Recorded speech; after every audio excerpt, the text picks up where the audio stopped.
will murder everyone. Next week it's supposed to go down a little. Is it real? Like how bad it was? 40s? Okay, fine. Oh, so we're just making reference that it's the first time this year it's not freezing. Right, It's yeah. actually really nice outside. 2 weeks ago we were in this friggin' car freezing our asses off. Oh, because last it was, week like, sucked. in the teens. Oh my Yeah. god. And now it's 60 out. I know. Welcome to Illinois. Was it last week when, like, I said to you, I was like, I gotta drop the car. Normally, when I drop the car off to Jillian, I just walk back to my place because it's only like a block away. But, like, was it last week? No, I was like, it was week you before might- or week before that. No, because last week we were in my car. Oh, that's right. Okay. So yeah. Okay, yeah, and 2 weeks ago, I was like, you mind following me back to Jillian so you can give me a ride a block away so I don't die in Ashby's? Fine, so you don't die. So we went to go see Run All Night, and I guess we're waiting for Jake to show up, because He's gonna review a movie he's never. Well, he's seen it, but he didn't see this He version. didn't see it, right. Brian got peoples. At least I didn't get peopled at peoples. That'd have been worse. This might be a first, though. Is this a first where somebody has been peoples, yet the person doing the peoplesing still came back out to talk about I don't know, I mean, I talked about Old Fashioned with Dave, but I peoplesed myself in that Right, yeah. instance. I just had to go to it by myself. It was at 4 p.m. So, yeah, Run All Night. Before going to go see this movie, I could have told you that it would be the better Liam Neeson movie so far Yeah. this year. And it is. Yeah. But yeah, I mean, you have to compare it to Taken 3 because, in some ways, as in that it's Liam Neeson and somebody's fucking with his family and he's got to go kick some shit up. You know? And this one, though, he also kind of fucks with his family a bit. No, it's great. It's not the CIA agent with the heart of gold shit. No, he's a filthy criminal. Hitman whose his life is total shit and it's his own fault because he's lived this horrible criminal life. It's basically like there's when it comes to like action movie Liam Neeson, there are like two Liam Neesons. There's like Taken with Brian Mills, badass CIA agent. But I love, and that Liam Neeson's fine. I like the first Taken movie, but I love lush Neeson. Yeah. Like chain smoking, hard drinking, like this movie and Nonstop. He was a hard drinker in that. It's the same director as Nonstop. Yeah, you can tell because he plays a drunk in both of them, and Walk Among the Tombstones. He was like a recovering alcoholic in that. Like I love like dark, gritty, fucking smoking through the whole movie, just shooting people in the head. Liam Neeson. That's what this movie is, and it delivered so much of that, and it was awesome. Yeah, I liked Walk Among the Tombstone a lot better than I liked this movie, but this was good. This was entertaining. Yeah, I haven't seen that one, so that's. I mean, this one I enjoyed this. It was fun. Yeah. I think it really it actually had much more character to it. Than some of the other action like Taken 3? Taken had nothing. Yeah. Taken was just here they are and they're just doing stuff because it's a Taken movie. Whereas this, you actually, really focused on, he and Ed Harris, who was also really good. Yeah. Ed Harris is usually pretty damn good. Oh, I mean, it's kind of a guarantee. Usually, if it's Ed Harris, it's going to be pretty awesome. So, they're both kind of like old friends that grew up together. Yeah. And Ed Harris was kind of the mob boss, and Liam Neeson was kind of his lead, assassin or killer.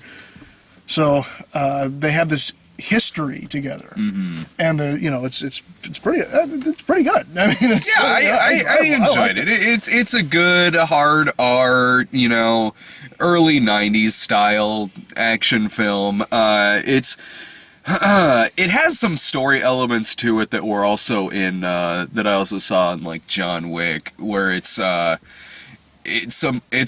mob guy whose son is a dipshit and his son does something stupid, and the son gets himself in fucking trouble and ends up getting himself killed. Where was that? I don't know. I didn't see John Wick, but that exact same trope I've seen before. Oh yeah, I'm sure John Wick wasn't the first one. Recently, so, and it won't come to me till much later, but yeah, that same idea. Yeah, and so now the boss who, like, even though he knows his son is a fuck up, kind of has to, like, okay, guess I gotta get revenge on this dipshit. I gotta avenge this dipshit. Right. And I mean, this movie is not the same kind of thing as like John Wick was. I think John Wick was better than this, but the vibe and the tone of both of them are completely different. But it's that kind of similar thing in both movies. The action carries the film. Yeah. It doesn't pull any punches in terms of that. People just get straight up, just fucking get shot in the head. Straight up. Also, like, to compare it to John Wick too, in the sense that both movies also open with, like, the wounded hero sitting there, and then it does, like, the flashback. 16 hours later, which is kind of even. And I love John Wick, but honestly, that's something I'm tired of in movies.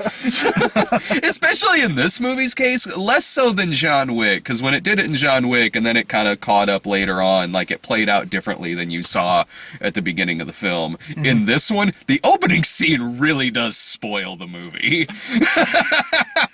Right, yeah. I mean, but how else could it have ended? I'm not saying that, like, knew that it was probably going to end. That it was going to, like that. Regardless of that opening scene, I'm not. Regardless of that opening scene, I'm not. I would have known it was gonna. That is probably what was going to happen at the end. But considering how, did you find your keys? I got keys, bro. He found the general's keys. I lost the general's keys. Sorry, I found them. They're at somebody else's house, but I found them. It's not even your car. It's their car. It's not even. No, this isn't my car. But I found the keys. They were in somebody else's house. They were in their pocket. They were in there. Yeah. Well, they were asleep. Oh, I see. Okay. I got that text towards the end of the movie. I'm like, if he hurries, he can catch the last 5 minutes. I tried. It's Cinderella. He can catch himself up. It's fine. Right. Yeah. But at the beginning of this movie, though, it was because of, like, the details of, like, all right, they're in the woods, they're in the cabin, he's got a gut wound. You're kind of just waiting for that to happen as the movie goes along, or at least I was. Like, okay, when are they going to end up in the woods? When's he going to... See, but I figured that would happen right there. You know, that's the thing about, he couldn't have been, like, that mortally wounded for very long. So it must have happened right there, right at the end, you know? Yeah, I mean, I'm not surprised that it turned out the way that it did. I just mean, like, when a movie does that and it starts out at the very end and then it says 16 hours later, however much it says, throughout different points of the movie, like, for me at least, I will usually sit there like, okay, when's it going to get to this point? Or, like, when's it going to... You know, what's interesting is that's something that's used a lot, or at least used to be used a lot, as in, like, that's kind of the beginning of the third act. Mm-hmm. You know, that's the point in which it starts. Yeah, in this movie, it was the ending. It was the very end. Because when you do it at the end of the third act, you do it kind of like at the extreme low point. Yeah. You know, you have a chance to then build from there and go somewhere from it. Mm-hmm. You know, and actually maybe show that that's where the change happens. But no, you're right. This was pretty much the very end of the film. So yeah, it is kind of a... And it's something I see a lot nowadays, too. And it can be done well, like how John Wick did it. Because when John Wick did it, it really was at the beginning of the third act. Yeah, like I was going to say that. John Wick starts that and then goes from there. Yeah. Right. It sounds like this one was just... No, this was the end. This shows the end of the movie at the beginning of it. Yeah, it's the end of the movie, yeah. So when they're fighting against, Common shows up in this as basically... Academy Award winning Lonnie Common Lynn Jr. That's now how he's going to be. I don't know. Is that how he was credited in this? I didn't notice. Was it Lonnie Leonard Common? You know who he played? You ever see the Statham movie Revolver? Yeah. He plays Mark Strong's hitman character from that. Like, the silent hitman with the trench coat and no hair and going through just, like, actually, he's kind of playing John Wick now that I think about it. Like, that kind of, like, ice cold killer. He comes into it about an hour into the film. It very much is Mark Strong's character from Revolver, but he had some good fight scenes in it. Yeah, he comes in at the end and has half of his face burnt off, and he actually says the line, "You should have killed me when you had the chance." Yeah, that was said. Yeah, honestly, you're right in that the action is really what just brought the whole movie, made it go because and drunk Neeson as a drunk Santa Claus. Yes. He has to, he borrows $800 from like the dumb fuck son at the beginning of the movie, and that's the best thing you can think of to dress as Santa. Yeah. He's like, all right, if you do this, I need a Santa for my party, and he's sitting there as this drunk fucking Santa, and he says to the dude, he starts taunting the dude. He says something like he wants to fuck his wife. Like, I'm going to show her a piece of my Irish bone or something like that. It was just because all the mobsters are there and it's all their kids because I guess mobsters do that. And they had Liam Neeson was playing their Santa at this Christmas party, and so the kid comes over and then it's this wife of this mobster and he starts hitting on her and yeah. I forget exactly what he said. Yeah, it was something like that. So, like I'm real, like it's some what is it, like an Irish bone, but it's real long or something like that.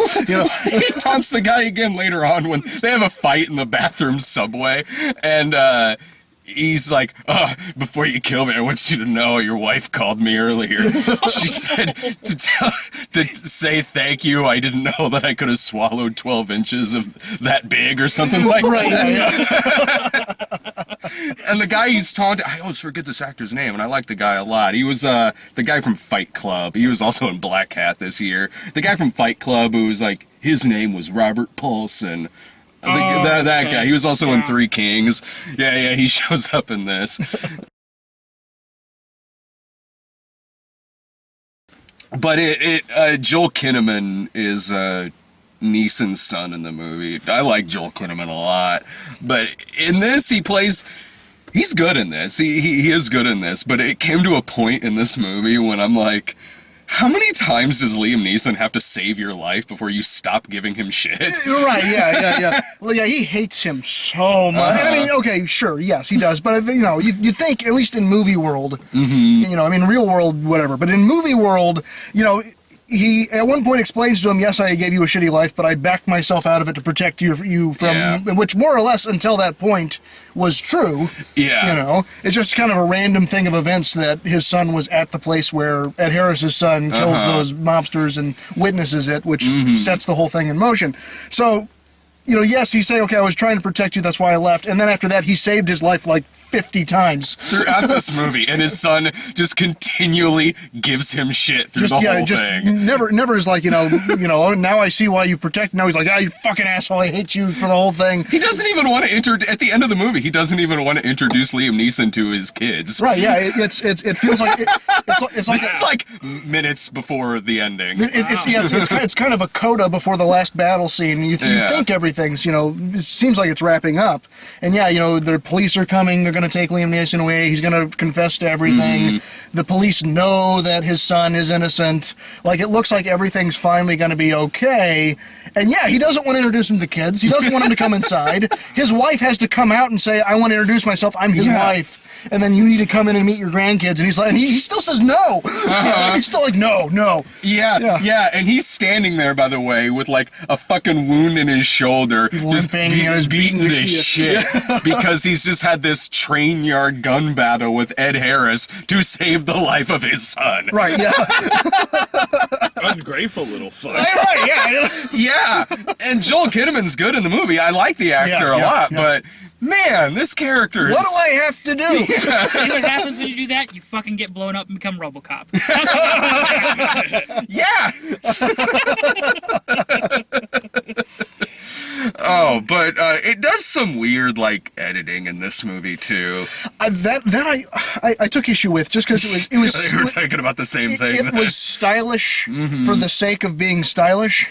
Yeah. It was like, it wouldn't just cut to a different part of the city. It'd suddenly warp, fly you across the city, and then swoop down to the person. It goes into, like, Google Maps vision. Like, when it's transitioning between scenes, it's really distracting, because you can tell that it's like it goes from looking like a movie to looking like a video game, kind of. Well, what it reminded me of initially was like playing Grand Theft Auto 5. Oh, exactly. That's what I was about to say. Was it like playing Grand Theft Auto 5? Yeah, where you pop up in the world and swoop over. And swoop over and bring you back down. And all I could think of was they found a way way to take a gritty movie that takes place in the real world and add millions of dollars of CGI. Yeah, it was really distracting. That's the only point of having it in there. Because it wasn't like a storytelling device. We want to throw a shit ton of money at visual effects. Yeah, for no reason. For no reason. Just to cut to another scene. Because we're going to cut to over here. Like, this is so taking me out of the movie. It was if you remember the opening scene in, like, Sweeney Todd when it's going through the streets and whatnot, like, when it's doing that, it was like that. Like, if Sweeney Todd did that between, like, every scene.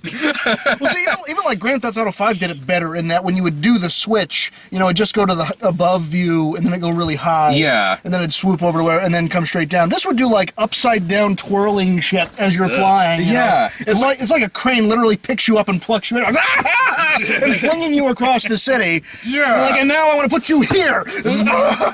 Crank did that better. Crank did that. Crank didn't do it quite like this, but Crank also did, like, where it jumps up above the city, pans over to another part, zooms back down. But Crank was like watching a video game movie, so stylistically that worked for that film. And this was meant to feel more realistic. Yeah. I like even like the car chase. Yeah. Towards the beginning of the movie, felt more real. You know what I mean? Like, it was done to be in a way that wasn't, like, they didn't ramp over things. And, it actually felt like a car chase. It'd be like if you had transitions like that put inside the French Connection. Like, it doesn't work. Yeah, exactly. Yeah, just kind of a... it was stylish for the sake of stylish, and it was just unnecessary. It was just completely unnecessary. It's like this movie needs a shit ton of special effects. They tone it down towards the end of the movie. Yeah, but early on they really were doing it a lot. Like they were doing, we got Nick Nolte pops up in this. That's right. Yes, he does. That's right. About an hour, probably more than an hour. Oh yeah, no, it's towards the drunk ass Nick Nolte shows up. Like, what is he? Like his cousin or something? One of his cousins. Yeah. He's a member of their family and. They go in there so he can get like his shoulder wound taken care of, and Nolte like kind of just mumbles through a bit of there's this ridiculous flashback in the movie that's made ridiculous because it's Nick Nolte narrating over it, and you can kind of understand what he's saying. Like, I tell you what your brother did. He went to go your cousin. He shot him. Your cousin Billy. He was just a scared kid and shot him. Meanwhile, then you have hairpiece like Liam Neeson, which he doesn't. It's just a weird looking hair on him to make that him look look like CGI to me. Like it probably was, man. It looked like it was like a CGI'd face younger to make him look Liam younger. Neeson. Yeah, and then he comes in and just shoots a guy. Yeah, so he shoots his cousin in the shower. Meanwhile, like there's this kind of fakey looking Liam Neeson standing there with drunk ass Nick Nolte narrating over it, so it looks like he's creating these questionable special effects. Right, yeah. This is how I imagined it.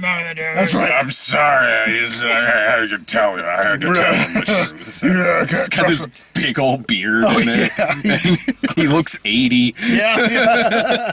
It was kind of a fun scene, honestly. Oh, sure, yeah. Because it's at the end of the day, it's Nick Nolte being drunk and cranky. There's D-Day from Animal House is in it. Yeah, he pops up. Yeah, just in the subway. Oh, he was. No. He was. He was Ed Harris's kind of like right-hand guy. Yeah, I'm sorry. I was thinking of somebody else. Yeah. Like his consigliere? Yeah. Kinda, yeah. And I was thinking of some complete never forget. You were thinking of Tim Matheson? He wasn't in this. No. Maybe he was. Maybe, I don't know. I haven't seen him in anything in a while. No, like he, at the end, like, he does something really stupid at the end of this movie where he's actually got a pretty good shot towards Liam Neeson, like, in this, underneath this bar when Liam Neeson goes through just to, like, pop everybody. He's chasing down Ed Harris at the end, and D-Day has a pretty good shot up towards the stairs at Liam Neeson, and Liam Neeson has one of the other bad guys open the door, and the bad guy does, and D-Day just shoots this other villain, and then the guy falls down the stairs dead. And instead of just waiting there for maybe Liam Neeson to like pop around the corner, he's just like, oh, and walks away and goes and hides in this other room, and Liam Neeson just shoots him through the wall. Right, yeah. It's like, you motherfucker, you only did that just so you could get yourself killed. God damn it. Would you recommend it? Yeah, I'd recommend it. It was fun. Yeah, I would. I'd recommend it as a matinee. Yeah. Yeah. I mean, it was just, some of the action was pretty cool. I enjoyed, car chase was good. The car chase was good. I just enjoy seeing Liam Neeson be awesome action Liam Neeson, especially when he's drunk and dark and like yeah, dark Neeson. Fuck yeah. I read something, and I'm hoping it's one of those fake articles, but it's something saying he wants to retire from action movies, which I hope is not true. I hope that's fucking not true. I hope that's not true, because please, Mr. Neeson, people must continue to fuck with your family. and you must go continue to fuck them up, because that's the only way entertainment works anymore, is people fuck with Liam Neeson's family. It's like I said at the beginning, though. This might be among one of the only ones where the shit happening to his family really is mostly Liam Neeson's fault. Give it. I don't care whose fault it is. I don't care whose fault it is. That's not the point. As long as he's there murdering people to protect his family. Yeah, we can discuss the logistics of the fault later on. Well, no, as long as he's shooting people in the head. There doesn't need to be a fault. There doesn't need to be a reason. There doesn't need to be anything. I don't really even care. I don't care about exposition. I just want someone to fuck with his family, and I want to see him go fucking crazy and killable. I need 2 lines and then him killing him. That's right. Yeah. Just as long as there's a scene where he's got a rifle and he shoots scarred face Common at the end of the movie in the woods, then we're good. Then we're good. Pretty much, yeah. There's a movie. Sell it. A lot of people get shot in the head in this film. It's true, yes. Vincent D'Onofrio pops up too as basically Law and Order Vincent D'Onofrio. Sorry, he is just turning into Orson Welles at this point. I mean, he is. Ed Wood predicted that shit. He just needs to get the voice down. He's good. If there's ever a biopic on Wells, shit, he's got to get the voice down. Maurice LaMarche shouldn't dub him through the entire movie. As amazing as that would be. That would be amazing. Yeah, I'd recommend this as a matinee. Yeah. You guys get ready to talk about Cinderella? I cannot wait to hear about Jake's review of Cinderella. So, you haven't done that yet? No. Say it. We're waiting on you.